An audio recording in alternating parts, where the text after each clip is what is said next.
अभी हाल में वेस्ट गोदावरी में और ईस्ट में तो उतने मसाजिद नहीं बंदे गए, वेस्ट में बहुत सारे मसाजिदों की तामीर हुए और उन मस्जिदों के ऊपर भी उनकी निगाह है जो मसाजिद ताले पड़े हुए हैं, ताले पड़े हुए हैं, जहाँ कोई इंतजाम नहीं है, कोई दाई नहीं है, कोई जो है इमाम नहीं है, ऐसे जगह भी जो है उनका निगाह है। और इसमें जो लिस्ट दी है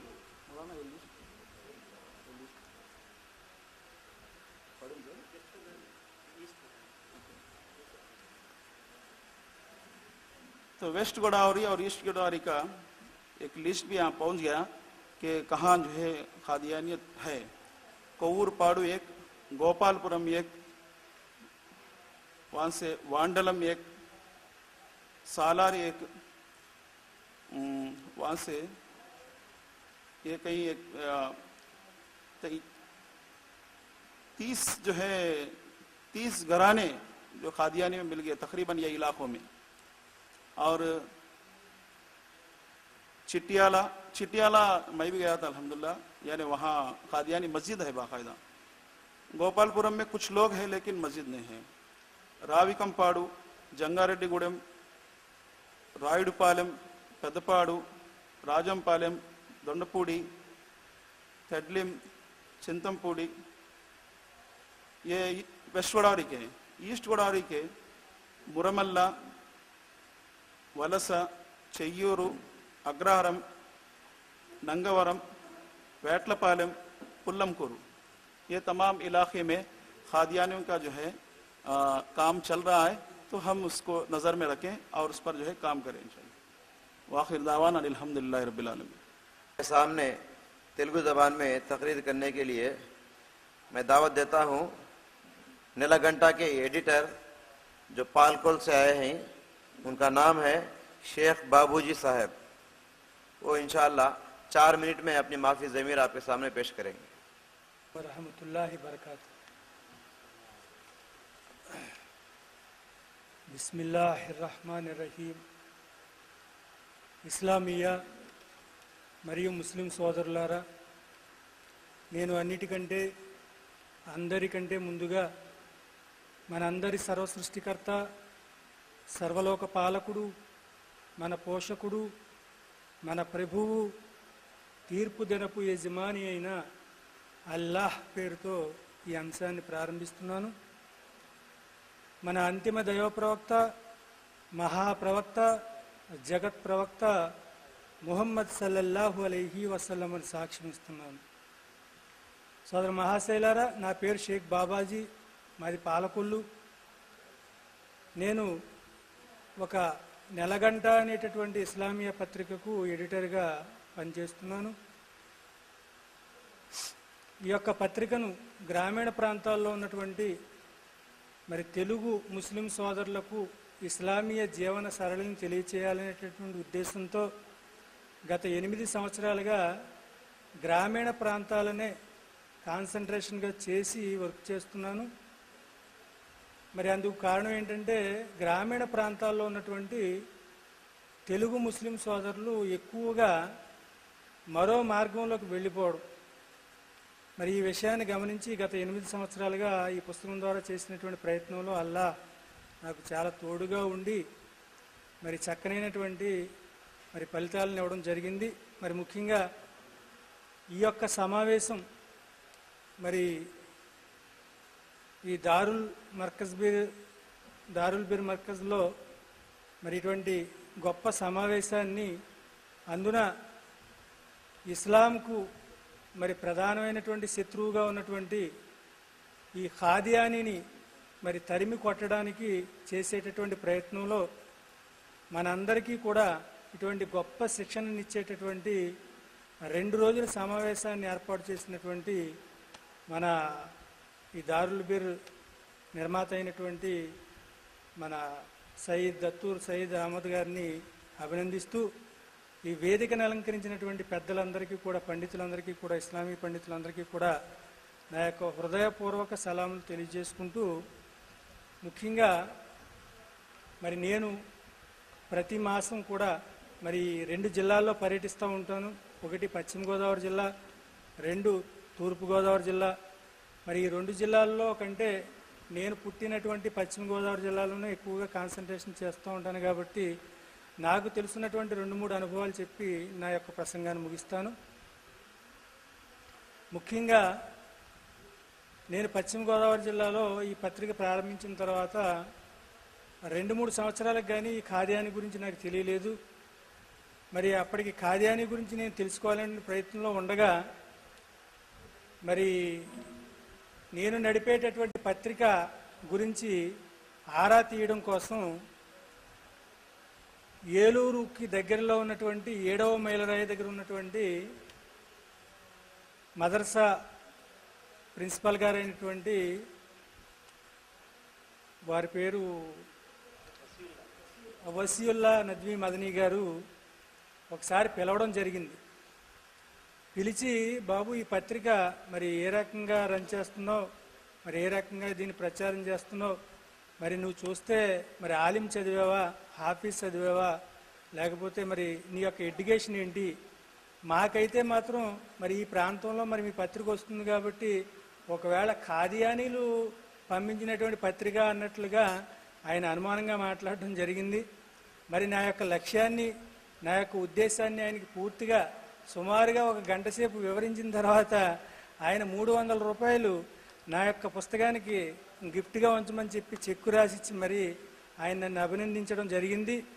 మరి అభినందిస్తూ ఆయన ఒక సూచన చేశారు. ఏంటంటే ఈ పక్కనే మరి జోగన్నపాలెం అని ఉంది, ఆ జోగన్నపాలెంలో ఒక ఖాదియానీ మసీదు కూడా కట్టబడి ఉంది కాబట్టి మీరు అక్కడికి వెళ్ళి ఆ ఖాదియానీ గురువు గారితో ఏమైనా మాట్లాడగలరా అని చెప్పేసి అని అన్నారండి. సరే అయితే వెళ్ళి మాట్లాడతానని చెప్పేసి అని వెళ్ళాను అనమాట. అక్కడ ఉన్నటువంటి ఖాదియానీ గురువు ఎక్కడో కాశ్మీర్ నుంచి వచ్చాడండి. ఆయన ఎర్రగా పొడుగ్గా ఉన్నాడు, కుర్రవాడే, సుమారు ఒక 20-22 సంవత్సరాలు ఉంటాయి. ఆయన దగ్గరికి వెళ్ళి విషయంలో దిగామండి. విషయంలో దిగితే ఆయన ఫైనల్గా చెప్పింది ఏంటంటే, ఇప్పుడు మా ఖాదియానీని వ్యతిరేకించడానికి నువ్వు వచ్చావు, ముందుగా మీరేం చేస్తారంటే మీలో సున్నీ జమాత్ అంటే తబ్లిగ్ జమాత్కి పడదు, లేకపోతే అహ్లదీస్కి పడదు, లేకపోతే తబ్లిగ్ జమాత్ అంటే అహ్లదీస్కి పడదు, లేకపోతే జమాత్ ఇస్లామీకి పడదు. మీకున్నటువంటి జమాతుల్లోని సున్నీలు అంటే తబ్లిగ్ పడదు, తబ్లిగ్ అంటే అదే అహ్లదీస్ పడదు. ఈ జమాతులన్నీ కూడా మీరు ముందు ఏకం కండి, ఏకం అయిన తర్వాత మీరు మా దగ్గర రండి, అంతే తప్ప ఈ లోపల మీరు చెప్పడానికి పనిచేయరన్నట్టుగా మరి ఆ యొక్క గురువు గారు మాట్లాడడం జరిగిందండి. నేను కూడా వాడు చెప్పాను. మరి ఈ మజహబ్లన్నీ కూడా ఈ యొక్క అహ్లదీసు, తబ్లిగ్ జమాత్ ఇవన్నీ కూడా ఏకేశ్వరోపాసన చేసేటటువంటి మజహబ్లే అండి. ఇవన్నీ కూడాను వ్యతిరేకమేం కాదు, కానీ అవసరమైతే ఇవన్నీ కలిసి మీ మీదకి వచ్చేటటువంటి ప్రమాదం కూడా ఉంది, అది గుర్తించండి ముందుగా అని చెప్పేసి కూడా చెప్పడం జరిగింది. నాకు అంతకు మించి ఆ జ్ఞానం కూడా లేదు ఆ టైంలో. మరి అయితే ఆ తర్వాత మరి రాజంపాలెం అనేటటువంటి ఒక గ్రామంలో కూడా సుమారు 10 సంవత్సరాలుగా మరి అక్కడే తిష్టవేసి కూర్చున్నటువంటి మరి ఒక హాఫీజ్ కూడా ఉన్నాడు.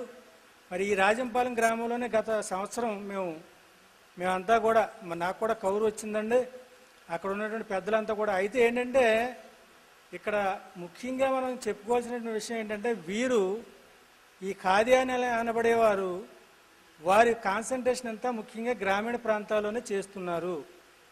ఈ గ్రామీణ ప్రాంతాల్లో ఉన్నటువంటి ముస్లిం సోదరులంతా కూడా తెలుగు భాష మాట్లాడేటటువంటి వారు. తెలుగు భాష మాట్లాడేటటువంటి వ్యక్తులకి ఉర్దూ రాదు కాబట్టి ఉర్దూ, అరబ్బీ అనేటటువంటి వలను వీళ్ళ విసరడంతో వాళ్ళు పడిపోవడం జరుగుతుంది.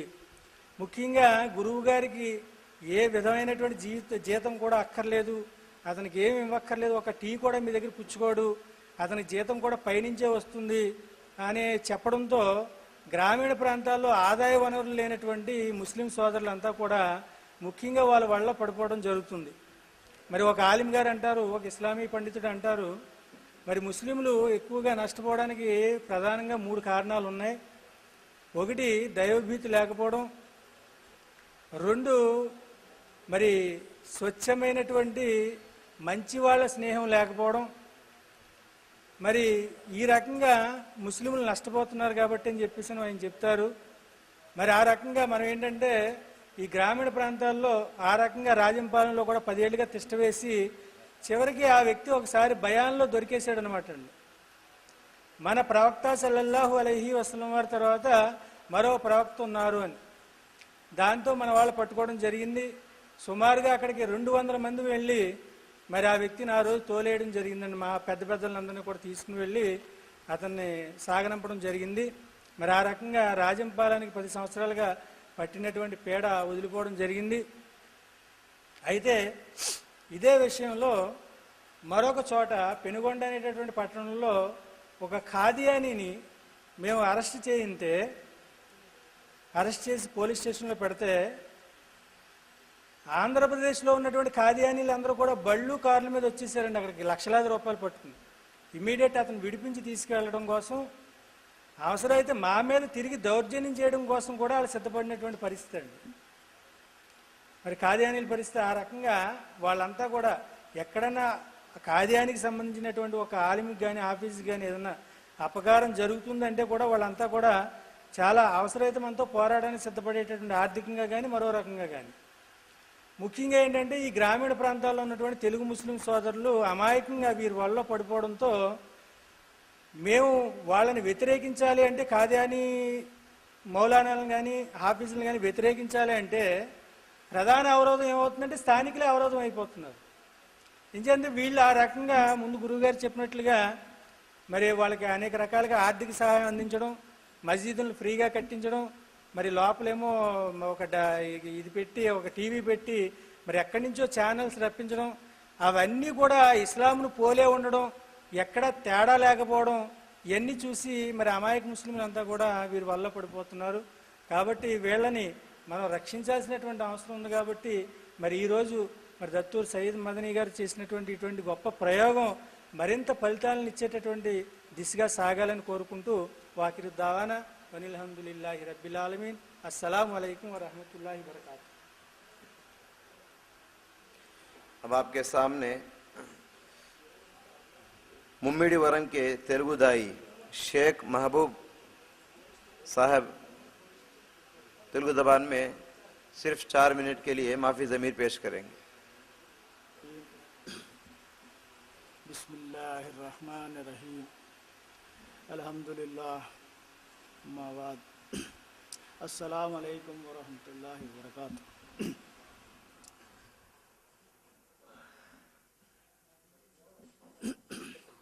మాది ఈస్ట్ గోదావరి జిల్లా ముమ్మడివరం మండలం ముమ్మడివరం గ్రామం. అయితే ఈ గ్రామానికి ఆనుకుని ఇరుసుట్లా కూడా ఇది మధ్య కేంద్రంగా చేసుకుని దానికి ఇరుసుట్లా కూడా ఒక 6 గ్రామాల్లో ఈ ఖాదియానీ అనేటువంటి వాళ్ళు ఇంచుమించు ఒక 7-8 సంవత్సరాల నుంచి కాచుకుని ఉన్నారు. వాళ్ళు ప్రయత్నం చేస్తూ ఉన్నారు. అయితే ఇది ఇప్పుడు మన బాబాజీ గారు చెప్పినట్టు మొట్టమొదటి వీళ్ళు ఈస్ట్ గోదావరి జిల్లా మన రాజంపాలెం వచ్చి అక్కడ నుంచి మా ఈస్ట్ గోదావరికి రావడం జరిగింది. ఈ ఈస్ట్ గోదావరిలో ముమ్మడివరానికి ఆనుకుని ఉన్నటువంటి 6 గ్రామాలు, ఒకటి మొట్టమొదటి అయినట్టయితే అమలాపురం దగ్గరలో ఉన్నటువంటి పేరూరు ఒక వ్యక్తి రావడం జరిగింది ఒక 8 సంవత్సరాల క్రితం. అక్కడి నుంచి మళ్ళీ విలస ఒకతను, తర్వాత నంగంపూడి ఒకతను, తర్వాత యాట్లపాలెం ఒక ఆయన, అదేవిధంగా దొంతుకూరు, మరి అదేవిధంగా ఇటుపక్క విలస, చెయ్యేరు అగ్రహారం, మురమళ్ళ. ఈ 8 గ్రామాల నుంచి 2 గ్రామాలు పేరూరులో ఒకటి లేకుండా పోయింది. చెయ్యేరు అగ్రహారం కూడా ఒకటి అతను కూడా వెళ్ళిపోవడం జరిగింది. కనుమ 6 పాయింట్లో కూడా అప్పటి నుంచి కూడా ఇప్పటి వరకు అలాగే ఉంటున్నారు. అయితే మేము వీళ్ళందరితోటి కూడా ఈ 8 పాయింట్ల వాళ్ళ దగ్గరకు కూడా మేము అందరం అనేక దఫాలుగా వెళ్ళి ముఖాముఖిలో కూడా వాళ్ళతోటి ప్రశ్న జవాబులతోటి చేయడం జరిగింది. ఇంకా గ్రామస్తులు కూడా అనేక విధాలుగా చెప్పడం జరిగింది. ఇంకా అనేకమైనటువంటి జమాతులు ఇప్పుడు అక్కడ ఈ ఆంధ్రాలో ఎంతమంది ఎన్ని జమాతులు అయితే జమాత్ ఇస్లాం అవనివ్వండి, తబ్లిగ్ జమాత్ అవనివ్వండి, అహిల్ హదీస్ అవనివ్వండి, సున్నతులు జమాత్ అవ్వాలంటే ఏదైనా ఎంతమంది ఉన్నప్పుడు అంతమందిని కూడా మా ప్రయత్నం కాకుండా వచ్చినటువంటి జమాతులు అందరినీ కూడా తీసుకెళ్ళి కూడా ఈ అన్ని పాయింట్లను కూడా పని చేయించి చెప్పించి ప్రజల్లోనూ తర్వాత వాళ్ళతో కూడా ఫేస్ టు ఫేస్ వాళ్ళ ఇమాములతో కూడా చర్చించడం జరిగింది. కానీ వీళ్ళందరూ కూడా ఈ అన్ని పాయింట్లోనూ కూడా ఈ ఇమాములందరూ కూడా అంతకుముందు వాళ్ళ ముక్కు ఎవరో కూడా వాళ్ళు ఎరగరు ఆ గ్రామస్తులు. కానీ మాకు ఆ మూడవరం గ్రామంలో ఉండేటువంటి మాకు ఆ చుట్టుపక్కల వాళ్ళందరూ కూడా దగ్గర బంధువులు తెలుసున్నటువంటి వాళ్ళే అయినప్పటికీ కూడా ఆ ముక్కు ఎరగనటువంటి వాడి మాటకే ప్రాధాన్యత ఇస్తున్నారు తప్ప ఆడొచ్చిన తర్వాత మేము ఎంత చెప్పినప్పటికీ కూడా, ఎంత దగ్గర బంధువు అయినప్పటికీ, ఎంత స్నేహితుడైనప్పటికీ, ఎంత తెలుసున్నటువంటి వాడైనప్పటికీ, ఎంత గౌరవం అంత అభిమానం ఉన్నటువంటి వాడైనప్పటికీ కూడా మన మాటను వాళ్ళు ఎంత మాత్రం కూడా ఖాతరు చేయట్లేదు. మెయిన్ విషయం ఏంటంటే వాడు వెళ్ళిపోవడం, వాళ్ళు పంపించేయడం పెద్ద పని కాదు. కానీ ఈ గ్రామస్తులు ఎవరైతే ఉన్నారో వాళ్ళ మట్టుకు మనకి ఏ విధంగానూ కూడా సహకరించడం లేదు. మేము ఎన్ని విధాలుగా ప్రయత్నం చేసినప్పటికీ కూడా వాళ్ళు ఏంటంటే, గ్రామస్తులు ఏంటంటారంటే, ఏదో ఇంకా అయితే అయిపోయింది, ఏదో అయిపోయిందంటే ఇంక ఈ జన్మకి ఇలా ఇడిచిపెట్టండి అని చెప్పేసి ఒకడు అంటాడు. ఏమండి మాకు మేము ఎవరిని పెట్టుకుని మేము చెప్పించుకోలేము, మా పిల్లలకి ఏదో అన్ని ఉర్దూ అరబ్బీలు నేర్పుతున్నారంటే అందు గురించి మేము ఏదో పెట్టుకున్నాం, మమ్మల్ని ఎందుకంటే బాధ పెడతారని చెప్పేసి అనేవాళ్ళు ఒకళ్ళు. ఏమండి మా ఊళ్ళో తక్కువ జనం ఉన్నారంటే మేము ఎలాగంటే ఏం చేయమండి, మేము ఎక్కడికి వెళ్ళినా కూడా మమ్మల్ని అందరూ ఏ మసీదుకి వెళ్ళినా మమ్మల్ని అవమానిస్తున్నారండి, మేము తెలుగు మాట్లాడుతున్నామని ఎవరో రానివ్వట్లేదండి. అందు గురించి మేము ఏదో మా పిల్లలకి ఏదో మా జీవితాలు అయితే ఏదో నాశనం అయిపోయి మా పిల్లలైనా బాగుపడతారని మా పిల్లలకి నేర్పించుకుంటున్నామండి, ఇప్పుడు మీరు ఎలా పెడుతున్నారు ఏంటంటే చెప్పేసి ఒకళ్ళు. ఇదే విధంగా అన్ని పాయింట్లను కూడా అనేక రకాలుగా అనేక విధాలుగా కూడా మనకి సమాధానాలు రావడం జరుగుతుంది. వాళ్ళు అయినట్టయితే మనం ఎక్కడికన్నా వెళ్ళి ఒక పాయింట్ దగ్గరికి వెళ్ళి అతనితో కనుక మనం ఇది చేసినట్టయితే వాగ్వివాదానికి దిగినట్టయినట్టయితే వాళ్ళు ఏంటంటే ఫోన్లో కూడా మాట్లాడక్కర్లేదు. వాళ్ళకి ఏ కోళ్ళు ఉన్నాయో ఆ కోళ్ళ వల్ల ఒక నెంబర్ కొడితే చాలు మొత్తం ఇరు చుట్టూ ఉన్నటువంటి వాళ్ళందరూ కూడా ఒక 20 నిమిషాల్లో అక్కడ హాజరైపోతున్నారు. ఇదే విధంగా మేము అనేక పెళ్లిల్లో కానీ ఒక శుభకార్యాల్లో కానీ ఇంకా అనేక చోట్ల కూడా ఇలాగ మాకు వాళ్ళకి తారసపడి వాళ్ళకి మాకు కూడా అనేక విధాలు వాగ్వివాదాలు ఎన్నో చోట్ల ఎన్నో సందర్భాల్లో జరిగాయి. అయినప్పటికీ కూడా ఎంత ఏ విధంగా పరిస్థితి ఒకసారి మురమల్లో అయినట్టయితే వాళ్ళు ప్రత్యేకించి మసీదు కూడా నిర్మించుకోవడం జరిగింది. అది కూడా ముందు ఏంటంటే ఒక పాక వేసుకోవడం జరిగింది అక్కడ. ఆ పాక వేసుకున్నప్పుడు ఆ తర్వాత ఈ ఖాద్యానీలు పెడతా తప్పించడం గురించి ఈ బాబుఖాన్ ట్రస్ట్ వాళ్ళు మసీదుల్ని కట్టించి అక్కడ ఇమాములను వేసి వాళ్ళ ద్వారా పిల్లలకి ఉచితంగా ఉర్దూ అరబీ వాళ్ళు ఏ విధంగా అయితే నేర్పుతున్నారో అదే విధంగా మనం కూడా నేర్పించి వీళ్ళకి ఖాద్యానీలు పెడదని తప్పిందా అని చెప్పేసి ఈ బాబుఖాన్ ట్రస్ట్ చేసినటువంటి ప్రయత్నంలో ఆ బాబుఖాన్ ట్రస్ట్ వాళ్ళు అక్కడ ఒక స్థలం తీసుకుని అక్కడ మసీదు కట్టడానికి స్టార్ట్ చేసినప్పుడు మనకంటే ముందు వాళ్ళు ఒక అంతకుముందు ఏదో చిన్న పాకలో ఒక జోపడాలో చదువుకునేటువంటి చదువుకోవడం ఏదో ఎప్పుడు చదువుతారో కూడా తెలియదు, ఊరికే పాకంటూ ఉంటుంది అంతే. అంతకుముందు అజా కూడా ఇచ్చేవారు కాదు, ఒక జుమ్మా లేదు, ఏమీ లేదు. అయితే ఈ బాబుఖాన్ ట్రస్ట్ ద్వారా ఈ మసీదు ఎప్పుడైతే మనం అక్కడ స్టార్ట్ చేసాం కట్టడానికి, వాళ్ళు వెంటనే కూడా దానికి గబగబా ఒక 15 రోజుల్లో ఒక 25,000 రూపాయలు పెట్టుబడి పెట్టి అక్కడ వాళ్ళు ఏంటంటే ఒక రేక్ షెడ్ ఇలాంటివి చేసుకుని అక్కడ ఒక మైక్ పెట్టేసి వాళ్ళు అక్కడ స్టార్ట్ చేశారు. మనం ఇక్కడ ఎప్పుడైతే ప్రయత్నం చేస్తున్నామో అప్పుడు మళ్ళీ ఏం చేశారంటే ఈ తబ్లిగ్ జమాత్ వాళ్ళు అదే కొంతమంది జమాత్ వచ్చినప్పుడు వాళ్ళతో మేము అందరికి ఈ విషయాన్ని ఇక్కడ ఈ విధంగా ఉందని చెప్పి వాళ్ళందరితో కూడా ఆలోచించి అప్పుడు వాళ్ళ పెద్దలతో కూడా ఆలోచించి అప్పుడు మళ్ళీ ఒకసారి వెళ్ళి వాళ్ళతో కాంటాక్ట్ చేసి వాళ్ళకి మాకు ఒక ఒప్పందం రాజీ కూడా మనం చేసుకోవడం జరిగిన తర్వాత సరే అలాగే ఒక 25,000 రూపాయలు వాళ్ళకి ఇచ్చేయడానికి వాళ్ళని ఏంటంటే ఆ ఇమాములు అక్కడ నుంచి తరివేసేయడానికి తర్వాత ఇంకా వాళ్ళు ఏం చెప్పారంటే కండిషన్లో మమ్మల్ని అయిన ఇక్కడ మెయిన్ విషయాలు అనమాట అండి, వాళ్ళకి మనకి ఉండేటువంటి మెయిన్ విషయాలు వాళ్ళు ఏం చెప్పారంటే మమ్మల్ని ఒక శుక్రవారం తప్ప ఉన్న రోజుల్లో మీరు మమ్మల్ని నమాజ్ గురించి పిలవడానికి వీల్లేదు. అంటే వాళ్ళు మన వైపుకు రావడానికి కండిషన్లో మొదటి కండిషన్. తర్వాత మీరు 25,000 ఇచ్చిన తర్వాత ఒక 4-5 రోజులు మేము అతను పంపించేస్తాం. తర్వాత రంజాన్కి బక్రీదులకి అయినట్టయితే మేము వస్తాం, మాటికి మమ్మల్ని ఇబ్బంది పెట్టొద్దు అని చెప్పేసి ఒక విషయాన్ని మనం చెప్పడం జరిగింది. వాళ్ళకి మనకు కూడా డిఫరెన్స్ ఏంటంటే వాళ్ళ ఇమాం ఎవరైతే ఉన్నప్పటికీ కూడా ఆ గ్రామస్తులు ఏ షిరిక్ చేసినప్పటికీ కూడా అబ్బాయి ఇది చేయకూడదు, ఇది తప్పు, ఇది పాపం అని చెప్పేసి చెప్పడం. అదే మన ఇమాం అవనివ్వండి, మన లేకపోతే వర్కర్ ఎవరైనా దాయిలు అవనివ్వండి, ఎవరైనా కూడా అబ్బాయి ఇది తప్పు అది చేయకూడదు, అది పాపం, నరకానికి పోతావు నువ్వు అని చెప్పేసి మన వాళ్ళు ఆఫ్ చేస్తారు. అది వాళ్ళకి ఇబ్బందికరంగా ఉంటుంది గ్రామస్తులు. ఈడైనట్టయితే దాన్ని ఏమి ఆఫ్ చేయడు. ఇక రెండో విషయం ఏంటంటే మీరు 5 పూటల నమాజ్ చదవాలని, మీరు చదవకపోతే కుదరదు, మీరు ముస్లింలు కాదని చెప్పేసి కానీ ఆడ ఎంత మాత్రం అండవు. మీరు ఈసాయిలకి వెళ్ళి మా చర్చిలకి వెళ్ళిపోండి, ఆడేం మాట్లాడు, గుడికి వెళ్ళిపోండి, వాడేం మాట్లాడు, మీరు పండగలు చేసుకోండి, ఏం మాట్లాడు. కానీ మిమ్మల్ని ఆడ అలా అంటిపెట్టుకుంటాడు అంతే. కేవలం ఆడికి జీతం వచ్చేస్తుంది, ఆడు బ్రతుకుతాడు, ఆడు వెళ్ళిపోతుంది అంతే. అంతవరకే ఆడి పని. ఆ విధంగా వాళ్ళు ఆ విధంగా అలా కాలక్షేపం చేస్తున్నారు. ఈ విషయంలో ఆ కండిషన్ పెట్టిన తర్వాత కూడా అలా ఒప్పుకున్నప్పటికీ కూడా వాళ్ళు మళ్ళీ ఆ 25,000 ఇచ్చేద్దాం అని చెప్పేసి అన్నప్పుడు మళ్ళీ ఆ ఏ మస్జిద్లో అయితే వాళ్ళ కబర్స్థాన్లో మస్జిద్ కట్టడం గురించి నిర్మించుకున్నారు. మనం ఈ కాదియానీ ట్రస్ట్ వాళ్ళు వేరే చోట వేరే ప్లేస్ తీసుకుని ఇంకొకరు వేరే వాళ్ళది ఒక దాత ప్లేస్ తీసుకుని ఆ స్థలంలో మనం కట్టడానికి నిర్మించుకున్నాం. బేస్మెంట్ వేస్తాం. మనం ఏం కండిషన్ పెట్టామంటే ఈ స్థలంలో వేరే కబర్స్థాన్ స్థలంలో కాకుండా వేరే చోట వేసినటువంటి బేస్మెంట్ మీద మస్జిద్ కడదామని చెప్పేసి మనం అంటే వాళ్ళు ఏమన్నారంటే అబ్బాయి లేదండి మేము అక్కడికి రావడం కుదరదు, ఈ కబర్స్థాన్ స్థలంలోనే మేము వేసిన బేస్మెంట్ మీద మీరు కట్టాలి అని చెప్పేసి పెట్టారు. అక్కడ ఆగిపోయింది అనమాట ఈ కండిషన్. దాని మీద అన్నిటికీ కూడా సరే దాన్ని మొట్టమొదటి ఇలాగ ఒప్పుకున్నట్టే తర్వాత నెమ్మదిగా వాళ్ళే వస్తారు కదా అని చెప్పేసి మనం అనుకున్నప్పటికీ కానీ 25,000 కూడా ఇచ్చేద్దామని చెప్పేసి కూడా నిర్ణయమైంది. డబ్బులు కూడా ఇచ్చేసేయడం జరిగింది. కానీ ఏంటంటే ఈ మస్జిద్ నిర్మాణం ఆ కబర్స్థాన్లోనే జరగాలనేటువంటి దాని మీద అక్కడతోటి అది ఆగిపోయింది అనమాట. ఈ విధంగా అనేక రకాలైనటువంటి అనేక ప్రయత్నాలు అన్ని చోట్ల అన్ని పాయింట్లో కూడా మనం వ్యతిరేకించి వాళ్ళతో చేసినప్పటికీ కూడా మన వల్ల ఏ విధమైనటువంటి ప్రయోగం కూడా ఉండలేదు.